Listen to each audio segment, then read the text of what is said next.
Class chapter को आगे बढ़ाते हुए हम अगले क्वेश्चन पे चलते हैं कि 6ठी शताब्दी ईसा पूर्व से 6ठी शताब्दी तक की जो व्यापारिक गतिविधि है उसके बारे में हमें कहाँ से सबूत मिलते हैं, क्या चीज़ें जो है प्रमाण के रूप में मिलती हैं। तो जो व्यापारिक गतिविधि है उसके साक्ष्य तो पुरातत्वविदों को कई मिलते हैं। सबसे पहला साक्ष्य तो यही मिलता है कि उस समय जो है नगरों का विकास हुआ था। 16 महाजन पदों के अलावा भी कई बड़े नगर जो है उस समय हमें अस्तित्व में आए देखे, और ये ज़्यादातर जो नगर होते थे राजधानियों के रूप में सामने आते थे, विकसित होते थे। और नगर जो है ज़्यादातर जो मार्ग होते थे, जो आवागमन के मार्ग होते थे, जरिए होते थे, उनमें जो है ज़्यादा एक उनके आसपास जो है ज़्यादा बसे हुए थे। जैसे पाटलिपुत्र जो है वो नदी मार्ग के किनारे था, और उज्जैनी जो है वो सड़क मार्ग के किनारे था।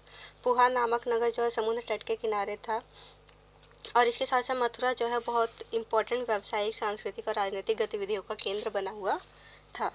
और आगे चलते हैं कि नगरों की जनसंख्या जो होती थी वो भी जो है एक संभ्रांत वर्ग, जो अमीर वर्ग है, शिल्पकार, उनके बारे में भी हमें इसके ज़रिए पता चल जाता है। जब वो उनका उदय हुआ तो सीधी सी बात है, अमीर जो है वो व्यापार के ज़रिए ही ज़्यादातर लोग होंगे। तो सबसे इसका भी फर्स्ट पॉइंट है कि अधिकांश स्थलों पे जो है खुदाई नहीं की जा सकती, क्योंकि वहाँ पे आज भी लोग रहते हैं। लेकिन उसके आसपास जब खुदाई की गई तो वहाँ पे हमें बहुमूल्य वस्तुएं मिली हैं, जिससे पता चलता है कि ये जो चीज़ें थी, ये जो उत्कृष्ट श्रेणी के, जो एक तरीके से जो बहुत अच्छी चीज़ें होती है, वो ज़्यादातर अमीर वर्ग के लोग इस्तेमाल करते हैं। तो उत्कृष्ट मतलब बहुत अच्छी क्वालिटी की जो श्रेणी के जो है मिट्टी के कटोरे मिले हैं, थालियाँ मिली है, जिनके ऊपर जो है चमकदार कलई मतलब कोटिंग की गई थी, कि ऐसे जो है उस पर लेयर चढ़ाई गई थी जिससे जो है वो शाइन करे, चमके। और इसी तरह के बर्तनों को जो है उत्कृष्ट मार्जित पात्र भी कहा जाता है। इसके साथ साथ नेक्स्ट पॉइंट पे चलते हैं कि साथ ही साथ जो है सोने, कांस्य, तांबे, हाथी दांत जैसी चीज़ों की जो है वस्तुएं, गहने, बर्तन इत्यादि जो है हमें मिले हैं, जिससे पता चलता है कि इन चीज़ों का इस्तेमाल जो है महंगे होने के कारण ज़्यादातर अमीर वर्ग ही करता होगा। और इसके साथ साथ हमें बहुत से छोटे छोटे दानात्मक अभिलेख, दानात्मक मतलब दान दिए जाने वाले जो रिकॉर्ड रखे थे अभिलेख जो है मिले हैं। दानात्मक अभिलेख में ज़्यादातर संपन्न वर्ग बनवाते थे, क्योंकि अमीर लोग ही जो है ऐसा दान दे सकते थे। इसके साथ साथ ये अभिलेख जो है ज़्यादातर धार्मिक संस्थाओं को जो दान दिए जाते थे उन चीज़ों पर बनाए जाते थे। और अभिलेखों में जो दान देने वाला है उसका नाम और उसका जो व्यवसाय है वो भी लिखा जाता था। और इसीलिए हमें पता चलता है कि उन नगरों में जो है धोबी, बुनकर जैसे जो है स्वर्णकार, कुम्हार इत्यादि जो है रहा करते थे। और इसके साथ साथ जो उत्पादक और व्यापारियों के जो संघ है उसका विवरण भी मिलता है। संघ मतलब उनके ग्रुप का वर्णन पता चलता है हमें, जिन्हें श्रेणी भी कहा जाता था। ये श्रेणियाँ क्या करती थी, ज़्यादातर जो कच्चे माल है उसको खरीदती थी और उसको जो है तैयार माल में, मतलब कि एक कन्वर्ट करके, एक सिंपल सा है कि कपास जो है किसान से ख़रीदा और उसे कपड़े के फॉर्म में जो है फिर बेच दिया गया, तो उसे तैयार माल में जो है फिर कन्वर्ट करके बेच दिया जाता था। नगरों में जो रहने वाले संभ्रांत या अमीर वर्ग के लोग थे, उनकी जो मांग जो है एक तरीके से बढ़ती जा रही थी। शिल्पकार उनकी मांगों को जो है पूरा करने के लिए, अब सीधी सी बात है, मांग बढ़ेगी तो मतलब जनसंख्या संभ्रांत वर्गों की बढ़ती जा रही है, तो शिल्पकार उनकी मांगों को पूरा करने के लिए लोहे के उपकरण बनाया करते थे।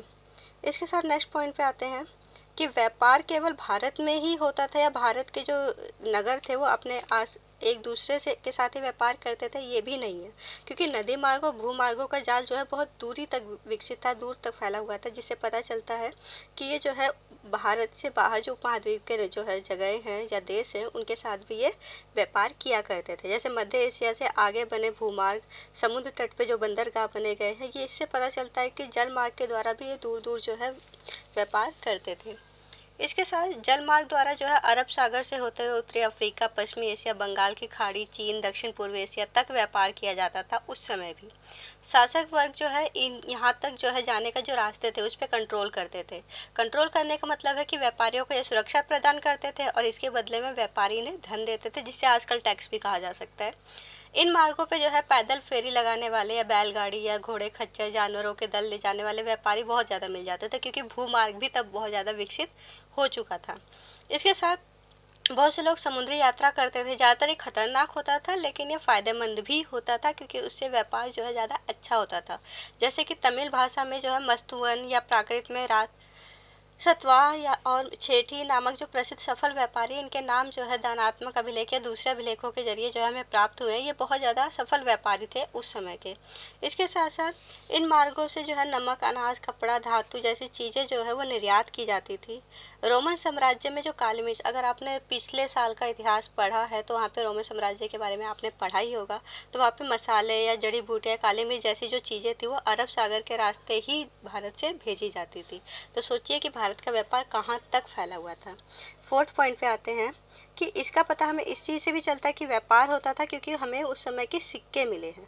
अब सिक्के मिले हैं मतलब कि सीधी सी बात है, सामान का लेन देन किया जा रहा था, विनिमय हो रहा था। तो ये जो है व्यापार की निशानी है। उस समय जो है चांदी और तांबे के जो सिक्के बनाए गए थे वो आहत कहलाते थे। ठीक है, और इनका प्रयोग ज़्यादातर वाणिज्य क्षेत्र में किया जाता था। सिक्कों को राजा जारी करते थे और राजा जो सिक्के जारी करते थे उस पर जो है एक तरीके से यूनान से ये परंपरा चली थी कि शासक जो है प्रतिमा या नाम जो है अपने सिक्कों पे लिखा करते थे। हिंद यूनान शासकों ने जारी किया था, ये एक तरीके से नई चीज़ें थी। और कुछ जो है एक तरीके से मुद्रा शास्त्री जो है, मुद्राओं का जो अध्ययन करते हैं लोग, उनका मानना है कि कुछ व्यापारी जो बहुत अमीर धनपति होते थे वो भी अपनी कुछ मुद्राएं या सिक्के जो है जारी कर दिया करते थे।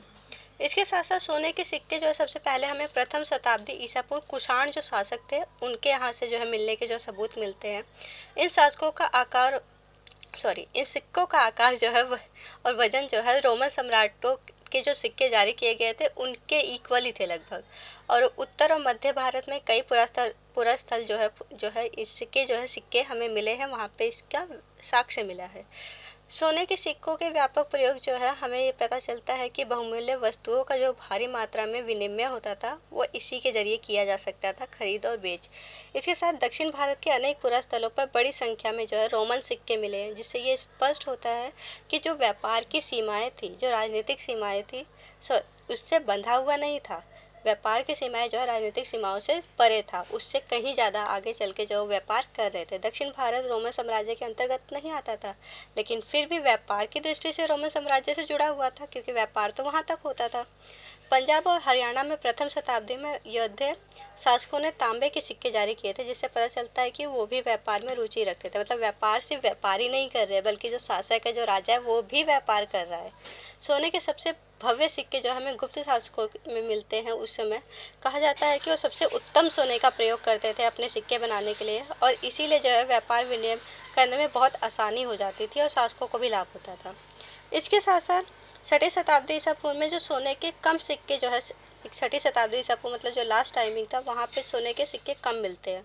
इसका कुछ लोग अंदाज़ा लगाते हैं कि हो सकता है कि उस समय आर्थिक संकट पैदा हो गया हो। कुछ जो सम्राट एक तरीके से इतिहासकार है उसका एक और तर्क देते हैं कि उस समय जो है रोमन साम्राज्य का पतन हो गया। आप लोगों ने जो है 11वीं की बुक में ये चीज़ पढ़ी हुई होगी। तो अगर रोमन साम्राज्य का पतन हुआ तो यहाँ के जो व्यापारी हैं उनके व्यापार में कमी आई। जो दूरवर्ती व्यापार है, दूर देशों के साथ व्यापार किया जा रहा है, वो कम हुआ। लोगों की नौकरियों में जो है असर पड़ा, उनके जो है व्यापार पे असर पड़ा। इसीलिए जो है सिक्के हमें उस समय कम प्राप्त होते हैं। ठीक है। कुछ अन्य का कहना है कि नए नगर और व्यापार में जो नया व्यापार तंत्र उदय हो रहा था, सोने के सिक्के का मिलना इसीलिए कम हुआ। अभिलेख और ग्रंथों में इसका उल्लेख भी मिलता है। इसका कारण एक ये भी है कि लोगों ने सोने के जो सिक्के थे उसको जो है संग्रह करके नहीं रखा, बल्कि उसको यूज़ करते रहे। और भारत में जो सोने के सिक्के पाए गए हैं वो चीन और उत्तरी अफ्रीका में भी पाए गए हैं, और वहाँ के सिक्के भारत में पाए गए हैं। तो इससे ये पता चलता है कि जो इस अलग अलग स्थानों पे सिक्के बिखरे हुए हैं, उसका कारण ही यही है कि व्यापार जो है दूर तक होता था। इसके साथ नेक्स्ट आते हैं इतिहास का या पुरातत्व। छठी शताब्दी ईसा पूर्व से छठी शताब्दी के इतिहास का विवरण किस प्रकार देते हैं। तो सबसे पहले अशोक कालीन जो अभिलेख हमें प्राप्त हुए हैं, अशोक ने जो अलग अलग पत्थरों पर या सिक्कों पर जो शब्द उत्कीर्ण करवाए हुए थे या खुदवाए हुए थे जिसे कह सकते हैं, उनके पढ़ के जो है उनका अध्ययन करके जो है पता चलता है। इसके साथ जैन और बौद्ध ग्रंथ जो धार्मिक ग्रंथ थे वो उसी समय लिखे गए, या राजाओं का विवरण जो है उसमें हमें ज़्यादा मिलता है क्योंकि राजाओं ने इन धर्मों का जो है प्रचार प्रसार करने के उद्देश्य से इतिहास लिखा था, या फिर काफ़ी धार्मिक ग्रंथ लिखे गए थे। धार्मिक और पौराणिक ग्रंथ जैसे ऋग्वेद हो गए, इनसे भी जो है इन शताब्दियों की या इस समय की जो है काफ़ी चीज़ें हमें पता चलती हैं। इन शताब्दियों का विवरण मिलता है कि किस तरह की व्यवस्था वहाँ कार्यरत थी। इसके साथ साथ जो सिक्के हैं, सिक्कों पे अभी मैंने बताया कि जो शासक थे वो कुछ ना कुछ खुदवाया करते थे, उत्कीर्ण करवाया करते थे, जिसका अध्ययन जो इतिहासकार करते हैं और उन्हें जो है उस समय की चीज़ों के बारे में पता चलता है। ब्राह्मणीय जो ग्रंथ है, जैसे धर्मशास्त्र ग्रंथ हो गए, ये इनमें जो है व्यापारिक गतिविधि, सामाजिक गतिविधि या भूमि दान जैसी चीज़ें, जैसे दानात्मक अभिलेख वगैरह चीज़ें, ये सारी चीज़ों का पता चलता है इन चीज़ों से। और जो विदेशी विवरण है, मेगास्थनीज जो है वो जो है इसका सबसे बड़ा एग्जाम्पल है कि वो यूनानी राजदूत था जो चंद्रगुप्त मौर्य के दरबार में आया था, और उसने जब अपनी पुस्तक लिखी तो उसने जो है चंद्रगुप्त मौर्य के दरबार की कई जो विशेषताएं हैं वो उसमें बहुत अच्छे तरीके से बताई है। तो ऐसे जो विदेशी विवरण है उनको पढ़कर भी जो है हमें इतिहास को जानने में मदद मिलती है। कौटिल्य का जो अर्थशास्त्र है उससे पता चलता है, क्योंकि कौटिल्य जो है चंद्रगुप्त मौर्य के समय में ही जो है एक तरीके से उसको राजा बनाने में उसका बहुत ज़्यादा योगदान था।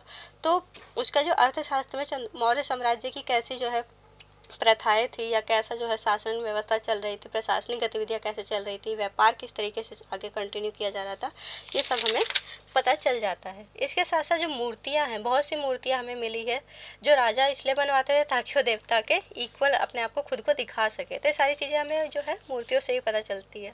दानात्मक अभिलेख जो है हमें पता चलता है कि निम्न वर्ग भी उस समय था, अमीर वर्ग भी था जो एक दान देता था, उसके जो व्यापार क्या था, व्यवसाय क्या था, उसका नाम जो है, बहुत सारी चीज़ें इससे पता चलती है। और स्थापत्य के नमूने, क्योंकि बहुत सारे जो मंदिर है या जो स्तूप है जो राजा निर्माण करवाया करते थे, तो उन पे जो है चित्र बनवाया करते थे या कुछ ना कुछ लिखवाया करते थे। तो उसका जब अध्ययन किया जाता है तो भी जो है हमें बहुत ज़्यादा इतिहास के बारे में पता चलता है। एक और छोटा सा क्वेश्चन है, उसको ही फिनिश करेंगे हम। हाँ, अभिलेख क्या है और अभिलेखों की क्या विशेषताएं हैं? तो सबसे पहली चीज़ कि अभिलेख उन्हें कहा जाता है जब पत्थर या धातु या मिट्टी के बर्तन या किसी भी कठोर सतह पे जो शब्दों को उत्कीर्ण कराया जाता है, खुदवा दिया जाता है, और उससे जब हमें इन्फॉर्मेशन मिलती है तो वो अभिलेख कहलाती है। अब उसकी विशेषताएं क्या है? तो सबसे पहली विशेषता है कि जो अभिलेख है उन लोगों की उपलब्धि और क्रियाकलाप या एक्टिविटी के बारे में विचार जो है वो लिखा करते थे। अब लिखी हुई चीज़ें तो इन्हीं चीज़ों के बारे में बताएगी। इसके साथ साथ राजाओं के क्रियाकलाप, महिला और पुरुष क्या धार्मिक संस्थाओं में दान किया करते थे, ये सारी चीज़ों का विवरण हमें अभिलेखों से मिलता है। और अभिलेख हमें कई भाषाओं में मिले हैं, पाली, तमिल, संस्कृत। ठीक है, अशोक के अधिकतर अभिलेख जो हमें पाली भाषा में मिले हैं, जो अभी मैं बार बार बता रही हूँ कि उसने जो है स्तंभों पर या जो क्लियर जो चट्टानों पर या पत्थरों पर किसी भी चीज़ों पर उसने अभिलेख लिखवाए हैं, उसने चीज़ें खुदवाई हैं, जनता के लिए संदेश दिए हैं।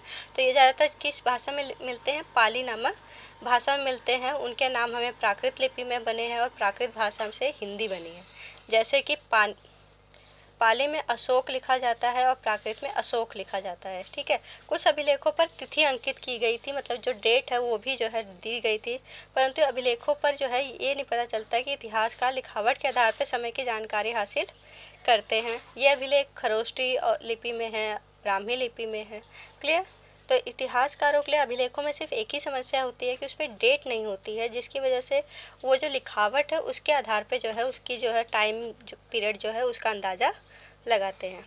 इस क्वेश्चन के साथ ही आपका ये चैप्टर यहाँ फिनिश होता है। अगर चैप्टर समझ में आया हो, चैनल पसंद आए तो लाइक और सब्सक्राइब करें और अपने दोस्तों के साथ शेयर करें। Thank you.